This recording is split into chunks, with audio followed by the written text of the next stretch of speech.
જય શ્રી કૃષ્ણ મિત્રો। આજના આ રાજગરાના પરોઠા બનાવ્યાના કલાકો પછી પણ એકદમ જ નરમ રહે છે, બિલકુલ ચવડ નથી થતા। તેના માટે એવો પરફેક્ટ લોટ બાંધીશું કે વણતી વખતે પરોઠા ન તો ભાંગશે કે ન તૂટશે, અને પ્લાસ્ટિકનો તો ઉપયોગ જ નથી કર્યો। તો ચલો આજની આ રેસીપી શરૂ કરીએ। તો આજે આપણે 1 કપ રાજગરાના લોટના માપથી આ પરોઠા તૈયાર કરવાના છીએ, અને હું તમને એ પણ કહીશ કે આમાંથી કેટલા પરોઠા તૈયાર થાય છે।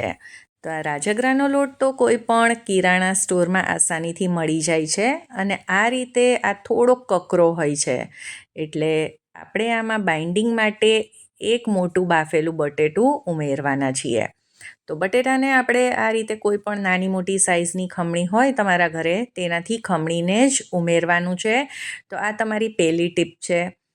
જો બટેટાને આપણે મેશ કરીને કે છૂંદો કરીને ઉમેરીશું તો બટેટાના નાના મોટા કણ રહી જશે, અને પરિણામે પરોઠાને વણતી વખતે પરોઠા ફાટી જશે।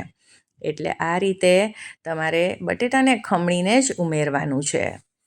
તો બટેટું ખાલી બાઇન્ડિંગ જ નથી આપતું, પણ તેના લીધે પરોઠા નરમ પણ તૈયાર થાય છે, કોરા કે ડ્રાય નથી લાગતા ખાતી વખતે, અને ટેસ્ટી તો બને જ છે।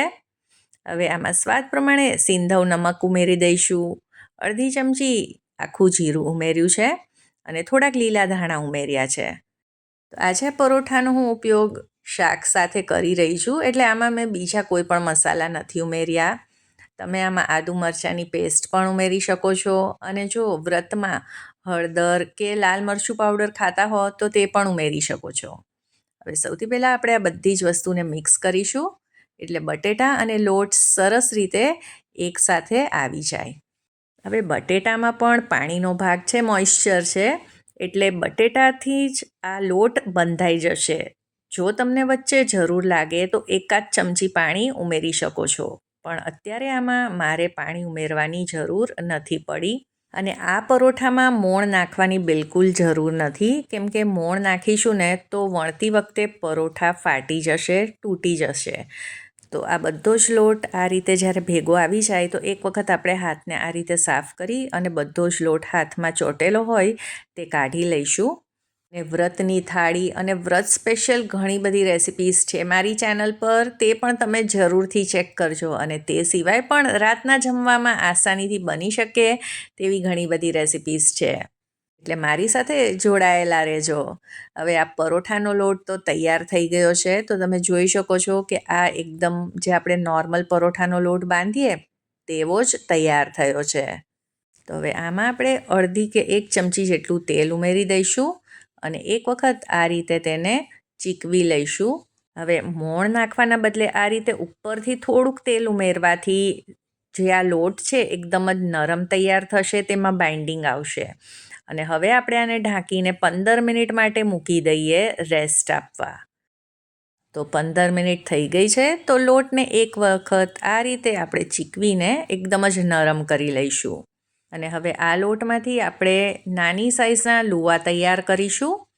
તો આ પરોઠા વણવામાં થોડીક તકલીફ પડતી હોય છે, વણતી વખતે તે ફાટી જાય છે, ભાંગી જાય છે, તેવું ન થાય તેના માટે આપણે આને મીડિયમ સાઇઝના જ વણવાના છે, બહુ મોટા નથી રાખવાના।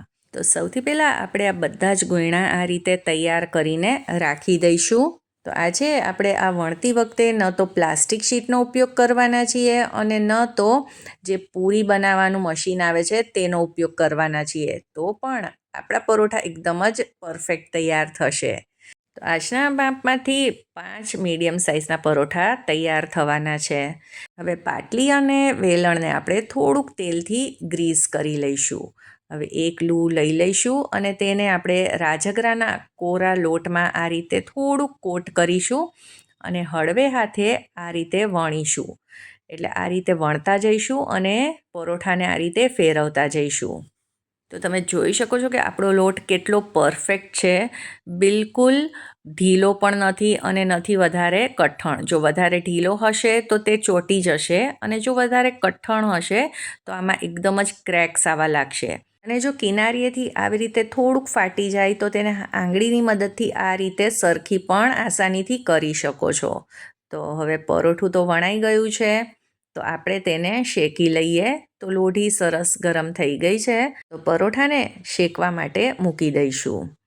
તો પરોઠાને સેજ એક તરફથી શેકાવા દઈશું અને થોડુંક આપણે તેલ કે ઘી જે પણ તમારે વાપરવું હોય તે થોડુંક ઉમેરીશું. હવે તમારે ફ્લેમનું ખાસ ધ્યાન રાખવાનું છે. આ પરોઠાને ધીમા તાપે નથી શેકવાના, કેમ કે ધીમા તાપે રાજગરાના પરોઠાને શેકશો તો તે એકદમ જ ચવડ થઈ જશે. એટલે આને મીડિયમ ટુ હાઈ ફ્લેમ રાખીને આ રીતે ફેરવતા જવાના છે, બંને બાજુથી તેલ લગાવીને. અને કોઈ પણ એક સાઈડને વધારે વાર માટે આ રીતે એક તરફ નહીં રાખવાનું, આવી રીતે તેને ફેરવતા જઈ અને તેને શેકી લેવાના છે.